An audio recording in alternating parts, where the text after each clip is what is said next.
Man and Superman issue 1 sees Marvel finally get to pen a story 10 years in the making, which sees a young Clark Kent's arrival in Metropolis. Young Clark finds the world of Metropolis far and away from his quaint upbringing in Smallville, and despite wanting to use his amazing powers to help, he wonders if his powers and the suit that Martha has made for him will fool anyone into thinking that he isn't Clark Kent. As Clark navigates his way through the tough streets, he learns the city is being held hostage by someone who is blowing up buildings with rockets and is demanding $5 billion.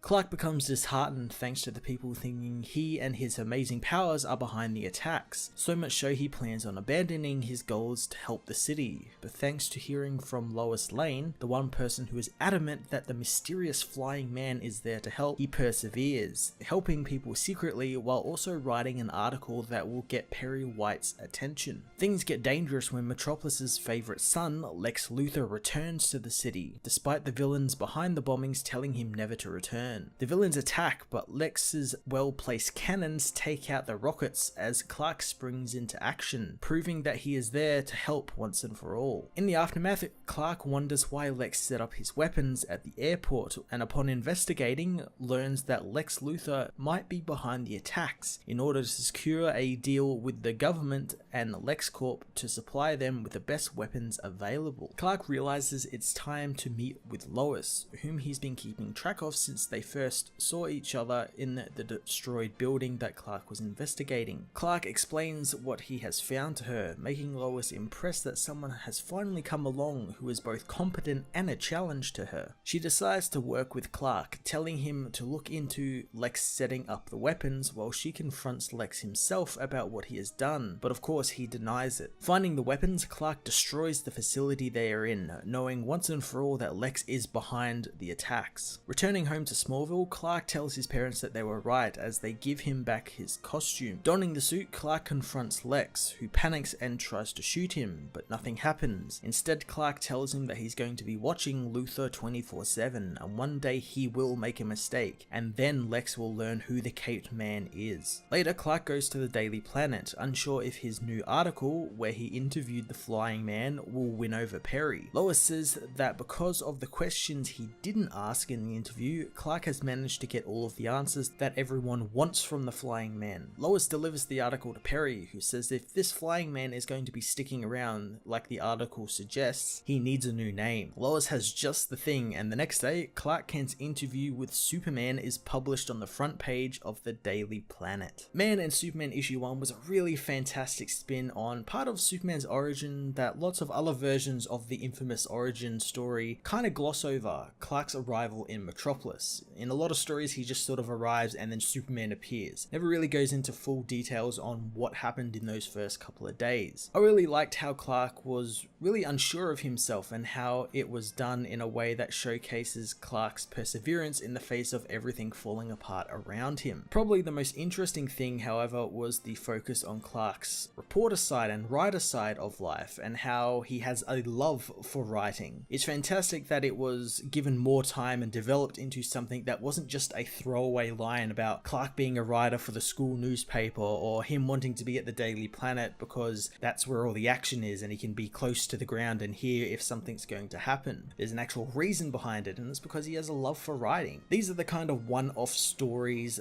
that we need more of, and something that a brand like Black Label should have been turned into, you know, a brand where special oversized issues like this one and unused concepts that didn't get fully realized until now can be brought to and showcased and finally seen by readers like me who love these type of stories. I'm going to give this issue a 9 out of 10. Hey everyone, thanks for watching my newest video. If you enjoyed it, you might also like to check out my other reviews here on my channel. You can also follow me on various social media platforms like Twitter by searching Matt_FOS, or even join the Comic Multiverse Discord server and chat with other comic book fans, including myself and Joel from Cape Joel. Want cheap comics and trades? Head over to the book depository with the link in the description to get the cheapest trades and comics around, along with free shipping anywhere in the world. Until next time, this has been Matt of the Fortress of Solitude. Thank you so much for watching.